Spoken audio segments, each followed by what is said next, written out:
Oh, that's a And welcome back to the Big Rapids Cardinals boys varsity pregame show, standing with Coach Ingles. And Coach, first of all, it's been a while since you've played. How was the break?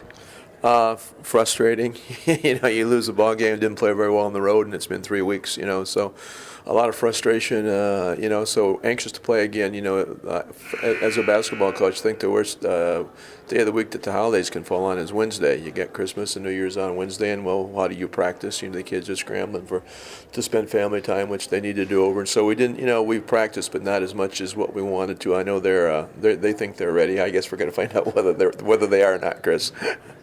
And certainly the last game you guys played was on a Tuesday night. You had the opportunity to play Friday night of that week, which is probably for you the best thing that could have happened, but unfortunately because of weather it got canceled, and there was probably some concern about tonight's game because of the weather.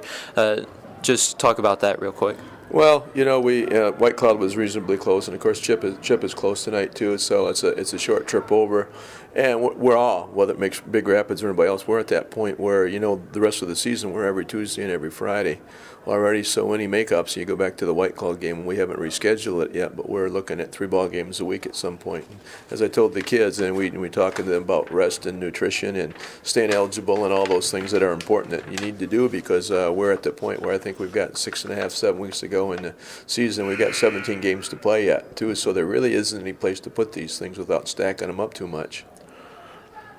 Certainly, Coach, and we know how tough it is to be able to get the practice time, and with the holidays during that break, how tough was it to get the team together during this time? Well, I think the last time that we had all 13 of them there was at the last game 3 weeks ago when we were at Central Montcalm. There were some that had that did some family vacations, some family things, and that's fine. Okay, and then that's more important than basketball anyway. But we had kids traveling again too, and we had those middle of the week holidays again too. And yesterday in our practice we actually had 12 of the 13, which was the most we've had in the whole time too. So, but I think we're probably different than anybody else again too. And again, we at least got a practice yesterday. I don't know whether Chip had, but I'm sure they didn't have school yesterday either. So. Yeah, it becomes like a Monday night game. And Chris, you remember when we played, and those Monday night games could be a little gruesome sometimes too, without the time off. So we're hoping to get a good start tonight and shake off a lot of rust. You certainly seem to do that, Coach. And even though it's still early in the year, you mentioned when I talked to you before that this team, while you have a good amount of seniors, they were guys that didn't really get to play last year. Can you just talk about the development of your team so far throughout the season? Well, you want to be careful as a coach that you never rate potential over reality, okay? And we have a lot of potential on this team too, and it has to turn into something positive on the court. The first game of the season against Traverse City Central, we played very well. We looked like seasoned veterans. Again, 2 games later, we looked like we were rookies out there too. So maybe that has a little bit to do with the poor coaching on my part, or just being young and being inexperienced again too.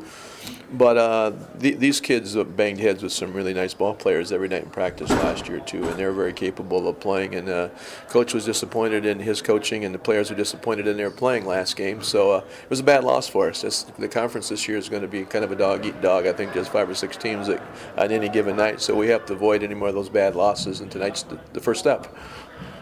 It certainly is, Coach, and thank you for your time, and good luck tonight. Thanks, Chris.